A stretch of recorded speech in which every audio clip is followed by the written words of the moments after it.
half a dozen. How many want to make baleage? The rest of you don't care? No, oh, okay. All right. So let's go through a few things about making baleage. We've done a lot of research on this over the years, and it's a very powerful tool for both the dairy, but especially for the beef industry. I think it's really a game changer as we go forward on this. You know, the key thing is wanting a certain quality for the animals that you're feeding.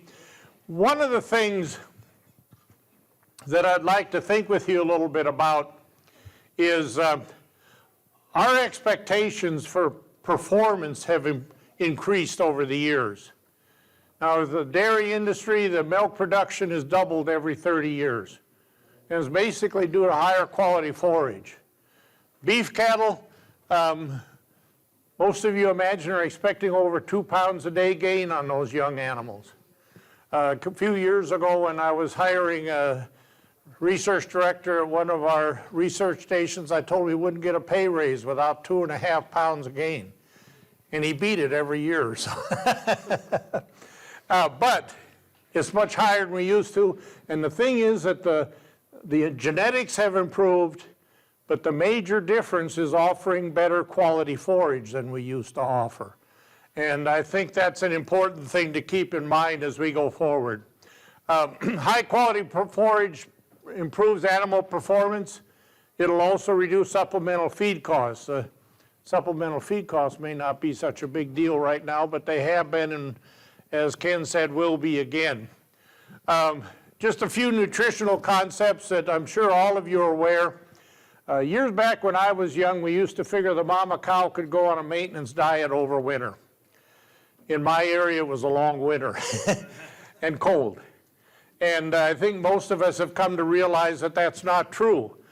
First off, the animals do need more energy when it's cold over winter, so we need a little bit higher quality forage on that account. But also we want our cows to have a body score about 5 at calving. Is that what y'all look for? Right? And then maybe a 6 for first calf heifers. The data would say that when you have cows at that body score at calving, first they produce more colostrum, which is good for the calf. Secondly, they give birth to more vigorous calves.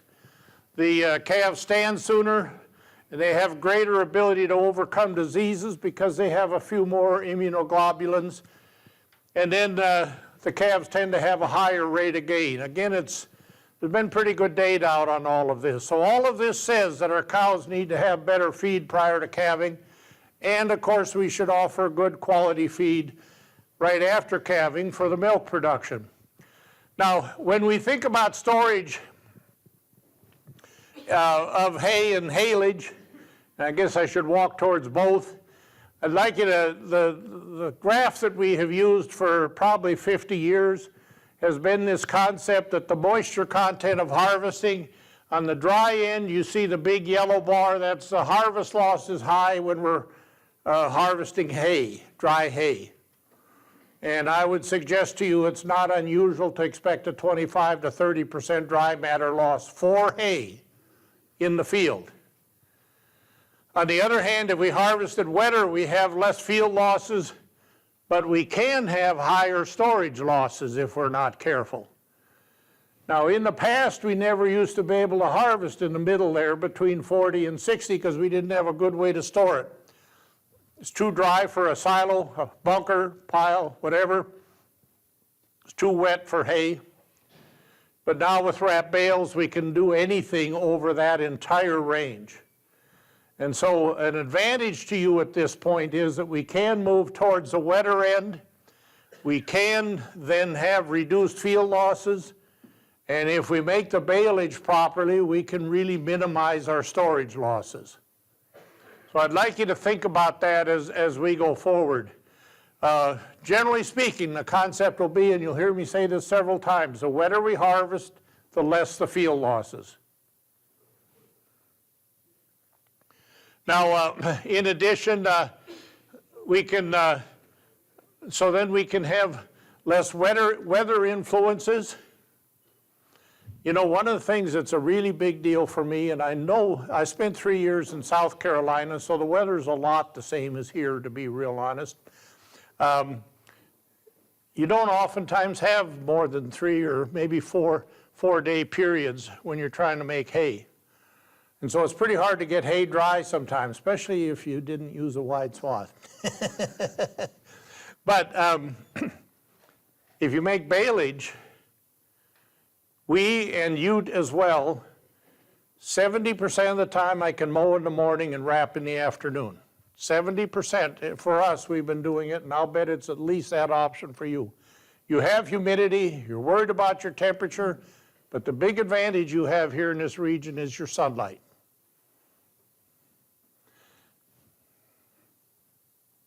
So, the first consideration is forage is the highest quality when it's cut.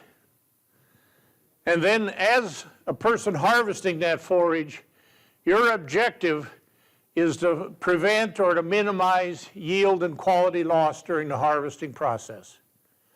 It's only going to decline. The only question is how much. And how much it declines in yield and quality is up to you and your management systems. Now, start first, this is for alfalfa, but the same is actually, the numbers are about the same for cool season grasses. In the spring, when the cool season grasses or the alfalfa are heading out, the fiber content increases 0.4 of a point per day. The digestibility of that fiber declines 0.4 of a point per day. So if you really want quality forage, you got to be ready to go when it's ready. And I always tell people, you know, around harvest time, be sure you don't plan any parties, any vacations, any weddings, funerals. Stay away from all that stuff. Be ready to harvest hay.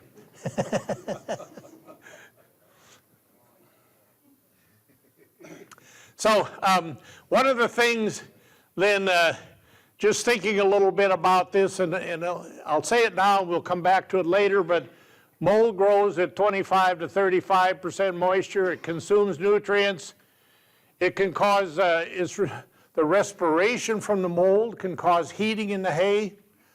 We cannot minimize heating in harvested baleage or chopped silage.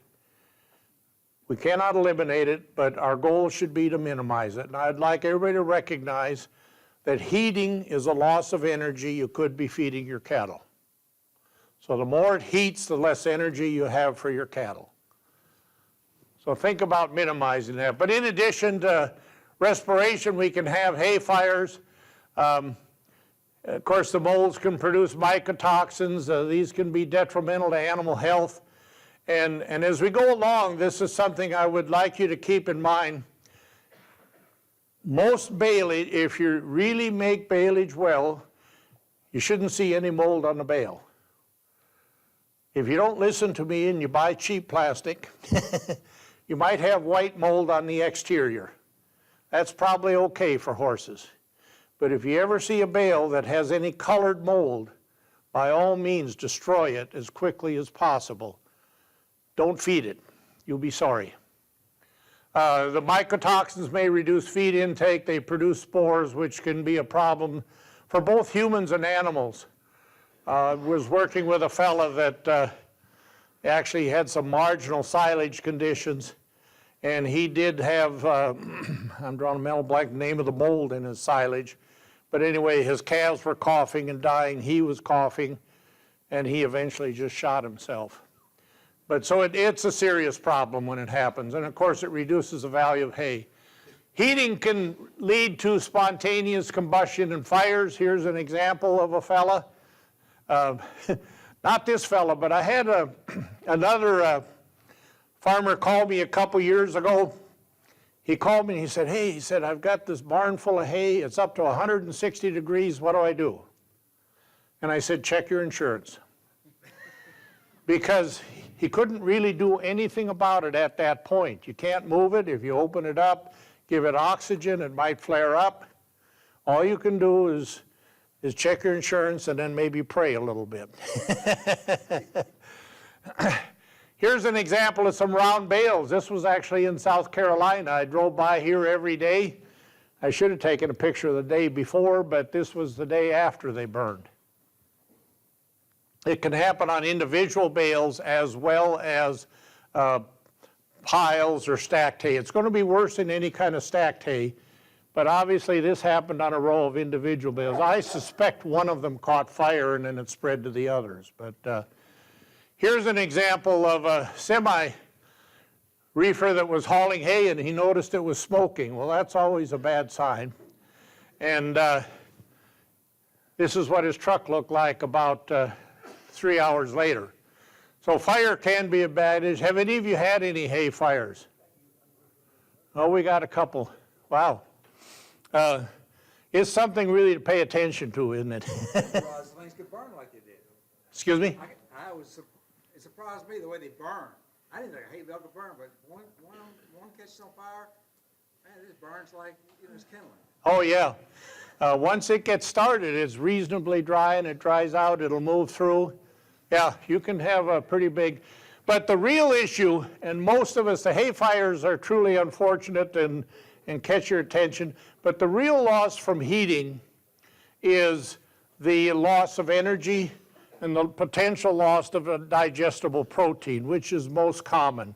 What happens is that when it heats, there is a product they call a Malliard product, which is a combination of sugar and protein that makes both indigestible. So what you see on the bottom there, we have heating degree days. And the way heating works for damage for hay is it is the amount of temperature above 86 times the number of days. Okay, so if you're 10 degrees above, if your hay is 96, in one day you have 10 heating degree days. If it's 10 degrees above for 2 days, you have 2 times 10 or 20 degrees. So it can be real hot for a short time, or it can be a little cooler for a longer time, and both will cause significant damage. What happens, you see, is that the blue line, the digestible protein, declines because it's bound with the sugar, and then particularly the sugars decline. NFC is non-fibrous carbohydrate. And that decline as those two bind. If we look at TDN as being calculated as NRC says, what you see is the red line declines. Now, the cattle like it better. And you'll oftentimes see people say, oh, it's wonderful hay, because the cattle really go after it. They like those Malliard products. Do you like Malliard products? Yes, you do. Yeah. I'm picking on you, of course, but have any of you you grill steaks? You grill a steak? Yeah, of course. And have you just put it out there and browned it a little bit and turned it over? That brown is a Malliard product. You're combining some sugars with the protein in that meat. And in fact, some of the older recipes actually call for putting a little sugar on the meat before. It's usually just salt and pepper. But the reason you'd put sugar on is to bind with the protein to make a Malliard product and improve the taste. So you like Malliard products just like your cows do. That's not all bad. With molds, you can have a lot of different kinds of molds. It was an alternaria that the farmer had that was causing his allergic and coughing reaction. Aspergillus is a pink one. One of the things to keep in mind, again, I can't remember if I just said this, I'm sorry, is that a white mold's okay, a colored mold, be sure you don't feed. I did say that, but that's important enough for you to remember a couple times. Now, one of the things that's happening with baled hay that you're also running into and may not have thought of is that the bigger the bale, the drier the hay has to be for it to be preserved without molding. And so if we make the old small bales, we could make those as wet as 20% moisture and stack them loose and they would dry in the pile. What your machinery dealer never told you was when you went to a 3 foot by 3 foot, this is a square bale, or if any of you have square baler, big square balers? Nobody? Okay. Anyway, the hay needs to be drier.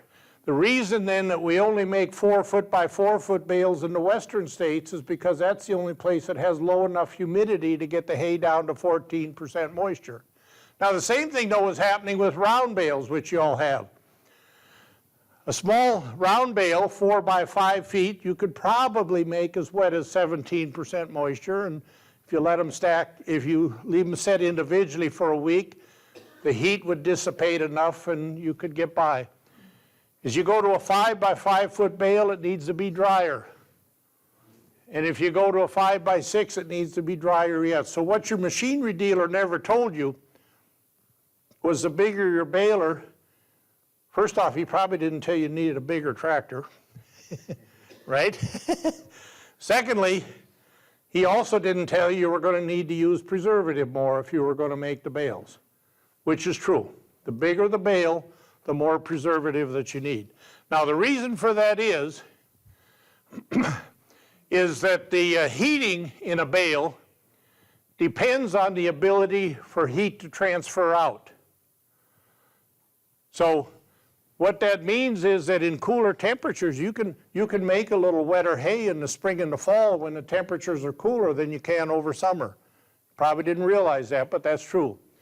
The smaller the bale, so as the bale is smaller, the surface area to the volume becomes much bigger, so heat will move out of that bale better, and then it will cool down and you'll be okay. So you can make a smaller bale a little bit wetter than you can a bigger bale. Does that make sense to everybody? It's probably some things you didn't think about over time, but bale size affects how dry the hay has to be preserved. And then, of course, stacking or letting bales sweat in the field. And so then let's get to the real advantage then is wrapping in plastic. And so first now we're going, and I can talk to you about wrapping what you call sweet hay. Why do you call it sweet hay? Because it has Malliard products and the people like it. The cattle like it, rather. It smells good too. I like it, to be real honest, but it's not as good. Anyway, we can talk about wrapping some stuff. You can wrap anything from 20 to 70% moisture and preserve that hay.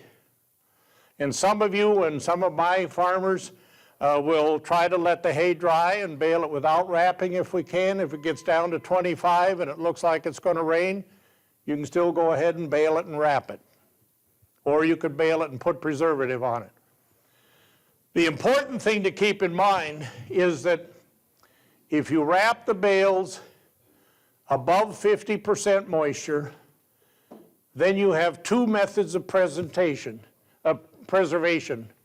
On the bottom, you are preserving them both by wrapping it in plastic and having a lack of oxygen, and you are having fermentation in that bale. If you wrap drier hay, less than 50% moisture, then you're going to have marginal fermentation and maybe none, but you're still going to preserve the hay because the microbes and the plant respiration will use up the oxygen, and as long as you put enough plastic on to keep the oxygen out, that hay will be preserved. Now there's no difference in whether or not it ferments. I've had some people think, oh, it has to ferment. No, it doesn't.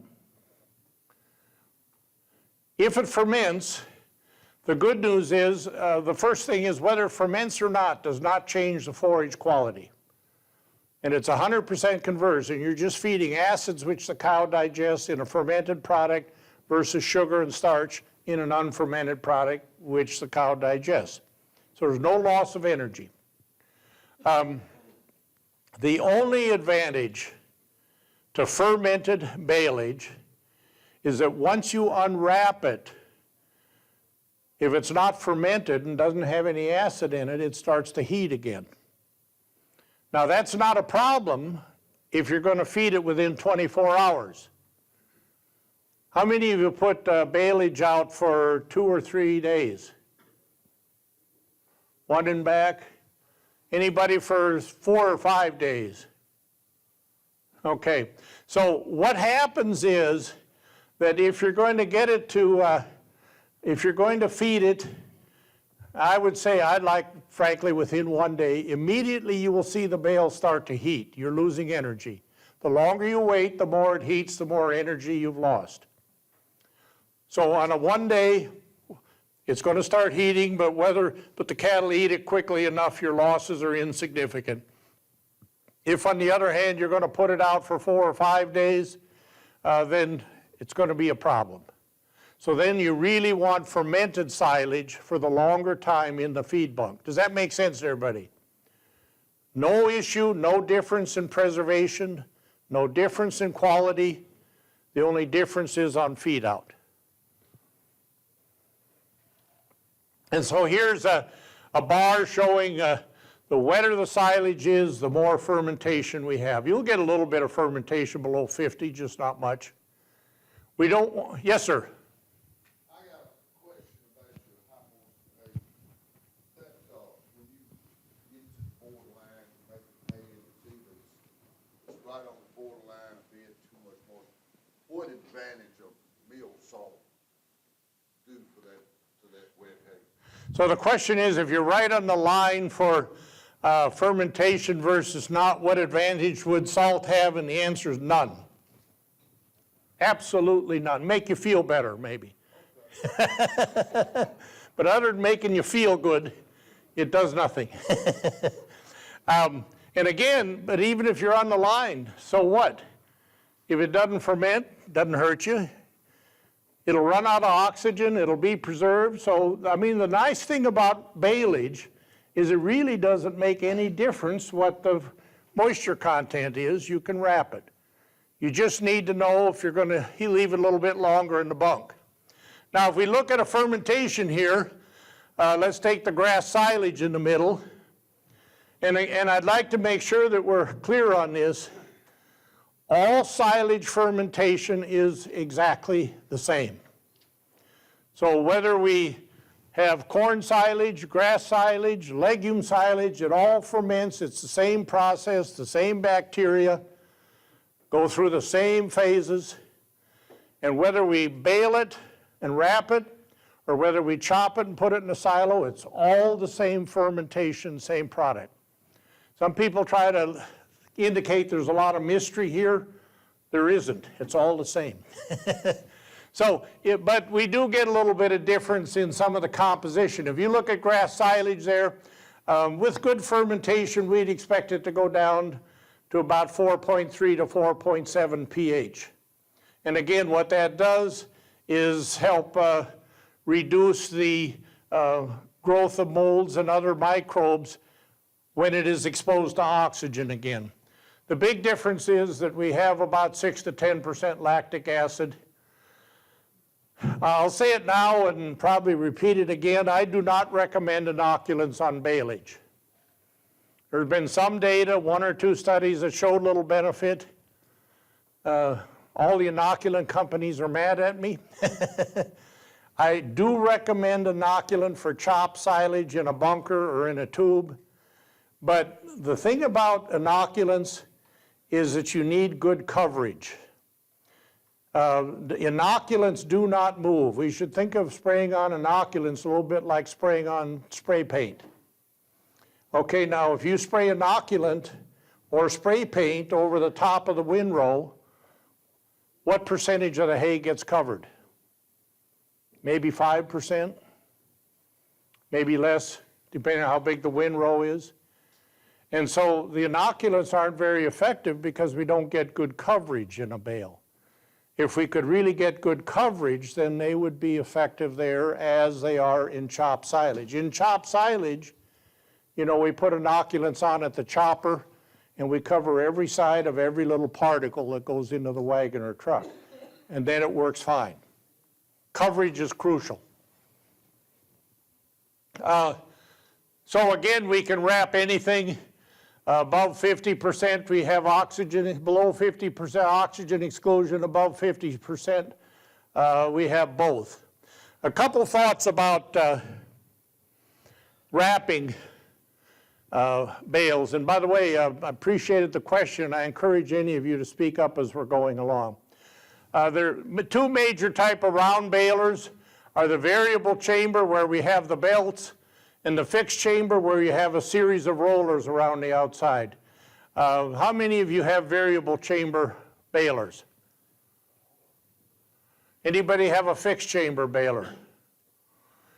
They are used some places. I think a variable chamber baler is best. For one thing, like I said, with variable chamber, you can make different sizes of bales, so you could make it a little smaller when it's wetter. A fixed chamber, you can only make one size bale. The other thing that always bugged me a lot about a fixed chamber baler is if you got to the end of the field and you had about half a bale of hay left, you couldn't do anything with a fixed chamber baler. With the variable chamber, you can still bale it and make a funny little small bale, but at least you can bale the hay.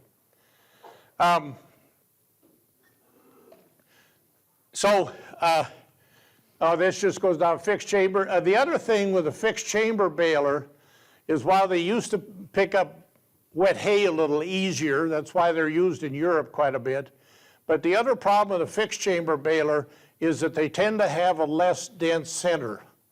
Variable chamber can be consistently dense throughout the bale, and the denser, the better. And I'll show you a little bit more on that as we go along. But a fixed chamber is always going to have a soft center. Some people used to think it dried better, but it doesn't. You just have more air, and so when you wrap it, it's harder to get it sealed and airtight, oxygen-free. Fixed chamber, of course, as I just said, can only have one bale.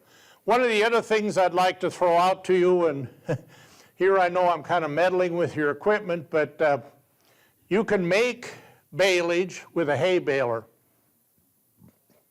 But if you ever go to replace that hay baler and you intend to make baleage, I would encourage you to get a silage baler for baleage making.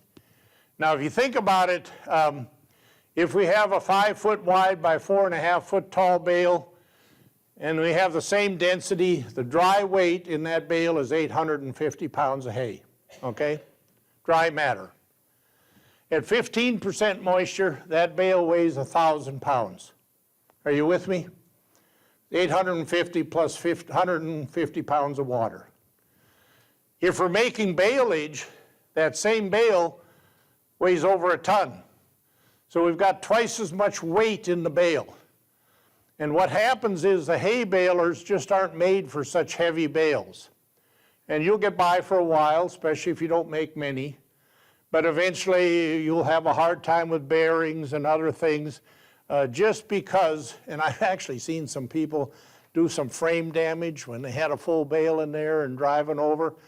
So it is important in the long run, if you're going to do a lot of baleage making, to get a silage baler.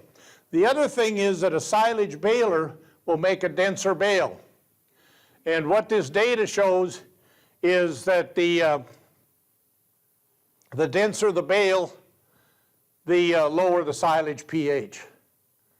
So, you know, what happens is, and let's just think about this. Anybody know, you all have made a lot of round hay bales, right? What's the density of your hay bales? How many pounds per cubic foot? Anybody know? Well, generally it's 10 to 13 pounds of dry matter per cubic foot, or roughly 10 to 13 pounds of hay, actually, excuse me, at 15% moisture per cubic foot. How heavy do we want to go with a silage baler? Well, we'd like to get up around 18 pounds per cubic foot. Now, just to give you a benchmark, when we chop and pack a bunker silo, we'd like to be at 45 pounds per cubic foot. Now, when we're at 45 pounds per cubic foot, we still have 40% airspace in there. Now, that may feel like that sheetrock on the wall, but it's still 45%. If you're down half that at 18, you've got around 60% airspace in that bale yet. The less dense the bale, the more oxygen you have to get rid of to preserve that hay. Does that make sense to everybody? So always make as dense a bale as you can, And generally speaking, silage balers can make a little denser bale. The other thing then is that the bale density, probably because you had a little bit more acid, didn't spoil as fast on feed out. Now again, if you're feeding in a day, that doesn't make any difference. If you're feeding on 2 or 3 days, well then it can be significant to you. So what our data and all the studies that we have done would suggest that we need at least 6 wraps of plastic to make that baleage to get an airtight layer. I guess I didn't have that wrap there.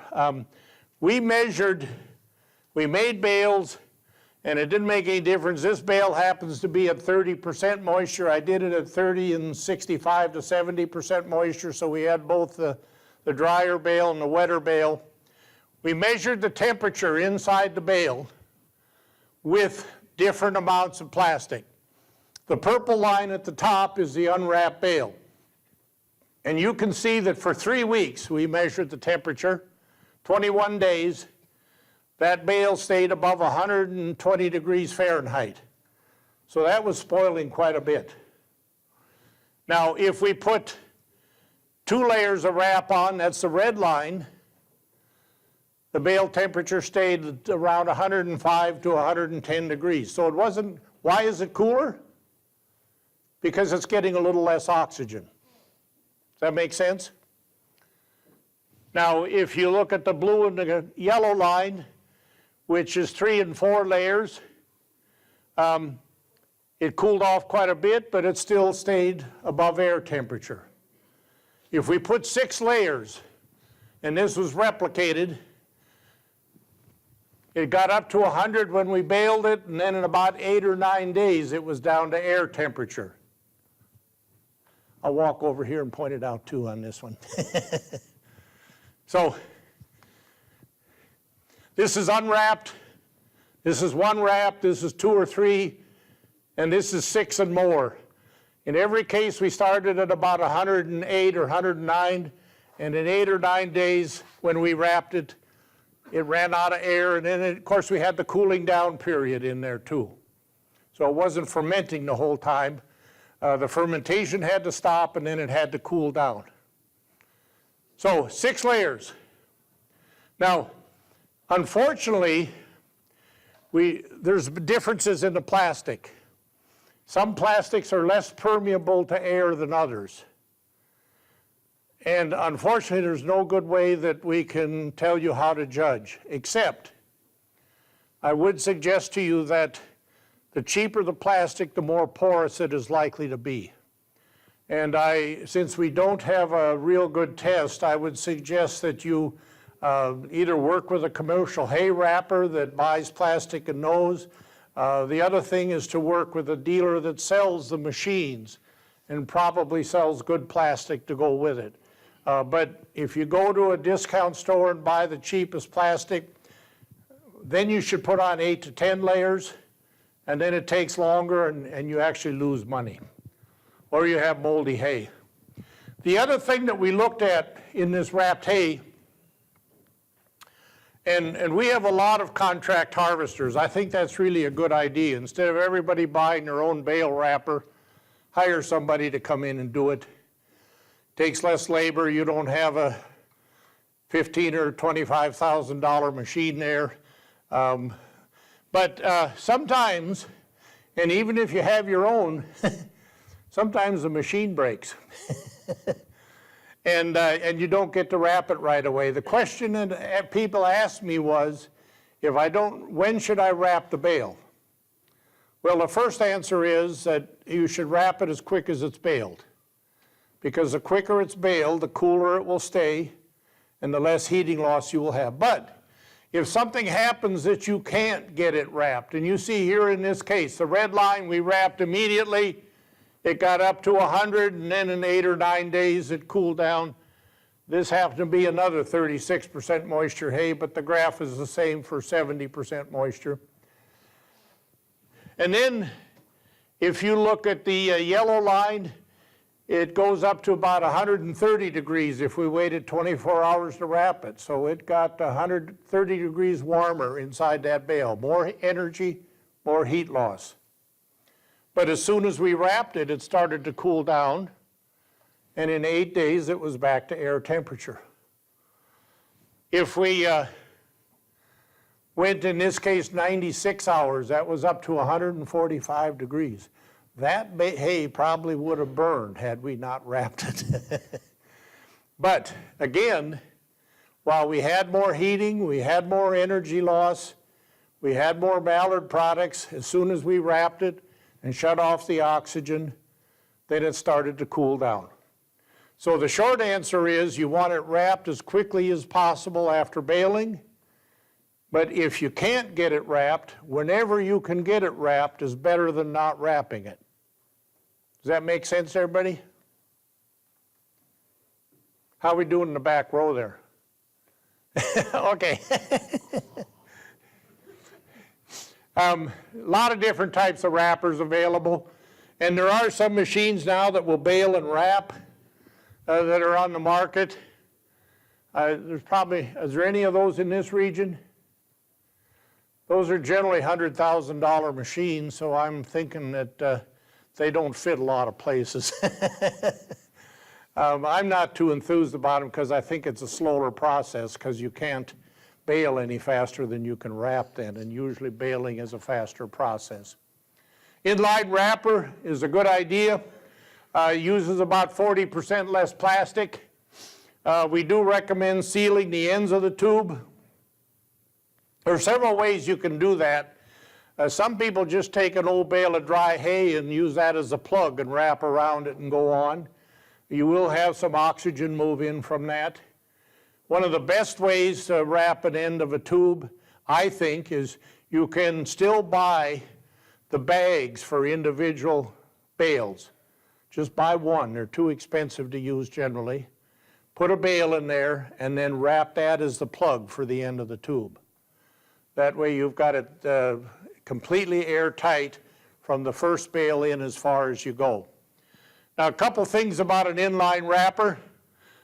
First off, it's really important to have the bales be well made, that they're equally filled across the width of the bale, because I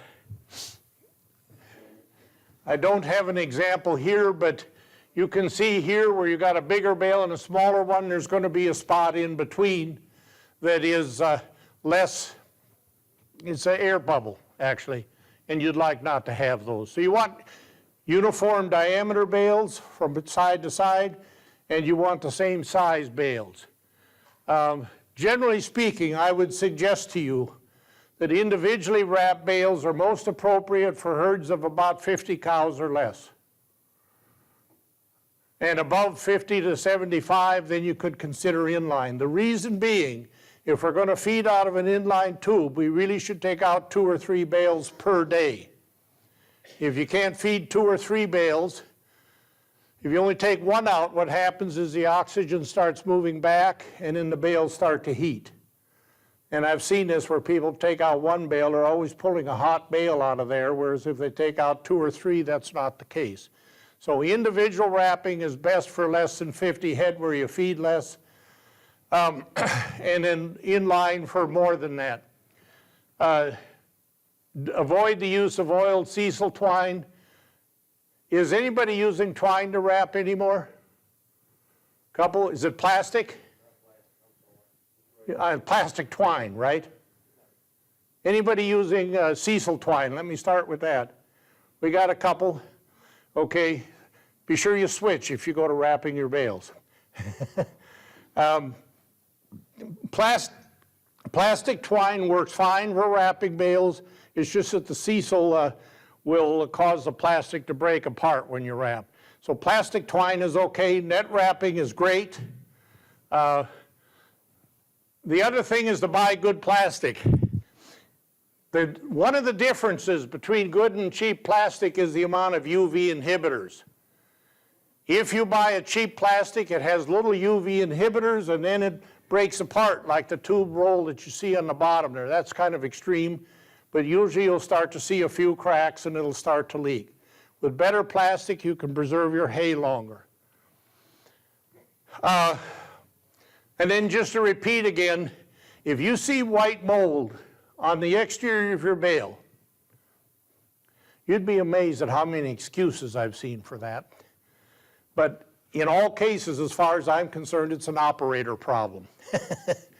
Because the mold needs oxygen. So it means either that the plastic was too cheap and bad, or that you didn't put enough layers of plastic on. I've heard people say you only need 4 layers. Well, sometimes that's true, but I recommend 6 because sometimes you need more than 4. So white on there means either white mold means oxygen is coming in through the plastic. So either plastic's too cheap or not enough layers. Only 2 possibilities. Do seal the tears. I guess I should read the middle one. Bale a little bit tough to minimize losses. Do seal the tears with again, you want a plastic tape that is protected against UV. A couple other things, choose your storage site carefully. You see those floating bales in that picture? Think of where you're putting those bales will look like with an inch or 2 of rain. Don't place them under a tree. The birds land on the tree, they land on your bales, the claws will cut holes into the top and you'll have air leakage in. And then do kind of police the plastic and repair the holes with tape, because if you get holes, you've got oxygen coming in and it will start to mold wherever the holes are. If you have a problem with your baleage, with rodents, mice, voles, will sometimes chew into the bale. The first thing is clear all ground cover away for 100 feet or so around the bale, because the mice are going to go less likely to cross an open area than they will if they have good ground cover. In some areas, for us, the hawks do a number on them if we make them cross an open area. So in summary, cut forage for high yield and needed quality, bale to minimize heating, wrap within 24 hours, the sooner the better, but you can go later if something goes wrong. Wrap with at least 6 layers of plastic, and then be a little bit careful about what you're all wrapping. You may not notice, but that bale on the right there, you see that critter in there? First off, that's how you get botulism. Secondly, that's a badger. That's our state critter in Wisconsin. Any comments or questions? So then I would ask that we hold those because it's about 10 till, which Okay. is the time you're supposed to cut the second off. So let's get your technology talk going in about Okay. 10 minutes. Put the questions in the hall while we're transitioning. We can do that. I didn't want to push you too much on time. I think we got it. Oh, that's great. Well, the next talk is not very long, but there are a few things that I'd like you to think about in terms of some potentials, some new technologies. Some will be economic for you, some not. But there are a few things worthy of consideration, maybe. There we go. One of the things that has come about that I think is really a plus on both round and square balers is a pre-cutter, or different companies have different names. I was careful to put up all 3 colors, but the idea is to cut the hay before you bale it. Now we think that that's beneficial. That is, of course, a little bit more expensive. It does take a little bit more energy to run, and of course if you have stony grounds it can be a problem. But one of the first things is I don't recommend you do it the way the machinery comes. Most of the machinery has the knives every 2.5 inches, and that's too small. Take every other knife out. Go to about a 4-inch spacing. Now, if you look at a 4-inch spacing, then first you get greater bale density, but you get better feed intake. Why do you get better feed intake? Less resistance? Well, yeah. But the reason is 4 inches about the width of a cow's mouth. And so if she takes a bite, she can pretty much just chew it once or twice and swallow it. Whereas if she's chewing on long hay, she backs up and she has to chew it till both sides fall off, and she can chew what's in the middle. Because she has to break it apart less, she can eat more, so her intake goes up and then she gains a little bit more. So it really does work. It's not of any benefit to the hay maker. Well, maybe a little bit density. You can store a little bit more dry hay in the same shed. But the real thing is better feed intake, better animal performance. And then the other thing that we've seen is around a lot of the feeders, less feeding loss. Again, because a cow takes a bite, backs up, chews, and drops stuff. Particularly if you're using a ring feeder, she drops it outside the ring and she isn't too likely to come back and get it. And so, but if you're just taking these bites the size of her mouth, she drops less on the ground, so she eats more of it. So again, it's a little additional expense, but it certainly is the kind of thing that with a custom harvester, the person could afford to do it and provide greater benefit to the people that were, the baleage was being referred. And I recommend that for both hay and haylage, by the way. The other thing to pay attention to on balers, and again, I was careful to put a black and white in, and we don't want to get caught in the yellow versus red versus green versus whatever, is that the economy models have 4 bars on the pickup. The bars are these things that the tines are mounted on. If you have 4 tines, that's a cheaper unit. But with 5 tines, which are the better designs, then they tend to leave less hay in the field. They're better at picking up the hay, and you have less leaf loss on the pickup. So again, as you're looking for a baler, I'm not telling you to run out and buy a new one, but if at any point you do go look for a new one, a 5-bar pickup is much better than a 4-bar pickup. A couple other things that are going on. There are a couple companies that put out instrumentation for measuring both moisture of the bale and now forage quality of the bale. And some of them will put an RFID tag on every bale so that you can find out this bale is better than that bale. And it helps you, of course, if your field isn't uniform, you might stack. But the other thing, so you can get quality measurements. With this, and I don't show it here, but some of the balers have weigh cells on the back that you can include the weight of the bale on that RFID tag, and then you can get a printout of yield over the field. A precision ag type concept of yield. I'm going to skip this ash thing as we talked about that. Just to repeat though, some possible causes of ash. Disc mower knives that are angled instead of flat, like I showed you. Cut too close to the ground, which is a big deal for you on your grass hay fields. You need to cut it 3 or 4 inches, preferably 4. It'll recover faster. It'll give you more yield for the season. The windrow lays on the ground, so if you're not listening to me and if you're making a windrow, it sinks down to the stubble and then goes to the ground, and if you ever turn those windrows over, there's a layer of dirt on the underside of the windrow. If you put a wide swath and it stays on top of the stubble, you don't have that dirt. Raking to scrape the ground is a cause of dirt. And again, I would strongly encourage you to think about that. I think I said it before, but it's worthwhile saying again. Wheel rakes are the most common. Adjust them for the minimum soil contact so that they'll turn. But then also consider as you go to baleage and putting up hay, the wheel rakes don't work so well for that. So you might need to shift to a rotary rake for baleage. And then, of course, merging will help. Poor drying environment. So with this ability to now estimate the moisture going into each bale, and this works, there is technology now that will adjust then the amount of preservative needed for that particular bale.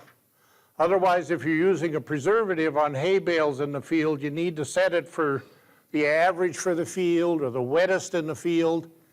and then you've got more than you need on some bales, so you can save on preservative. Use a propionic or acetic acid. The other thing is there is the same company will mark the bales that are wetter. So maybe as you're making them, you would want to put the wet bales one place and the drier bales another place. You can also sort by quality. I'm going to skip over the preservative acid. The thing that I wanted to end with, and I really want you to think about, because I have seen this all over the country, is if we just kind of slop our way through haymaking, we can lose 26% of the dry matter on field curing by knocking leaves off, by all kinds of things. We can lose 14% in harvesting. We can lose 35% or more in storage. And those of you that a lot of people just set a bale out and let the animals up to it, you can easily lose 40% or more of the dry matter in the feeding process. Now, if you look at that, those people are losing 70% of what they grew and only feeding 29. Who can stay in business losing 70%? But you have neighbors that are doing that. I'm sure none of you are. On the other hand, if you're doing a really good job, your field curing, you can get down to 10% losses. Harvesting, another 8 or 10%. Storage should be 5%, either as a hay or a wet hay or a baleage. And feeding, if you're using a good feeding bunk, around 8% instead of 20 or 25. That amounts to 73% fed and 27% loss. We've just reversed it. Think of that difference. That farmer's feeding 3/4 of what he grew. The other farmer was only feeding 1/3 of what he grew. Now, if we look at the cost of that and assume $100 a ton, then for every ton that's fed, this fella cost him $345 because of his losses. This one cost him $140. Think about these things as you're looking at your economics and your pattern. It pays to pay attention to every step along the way. And I think with that, I'm done.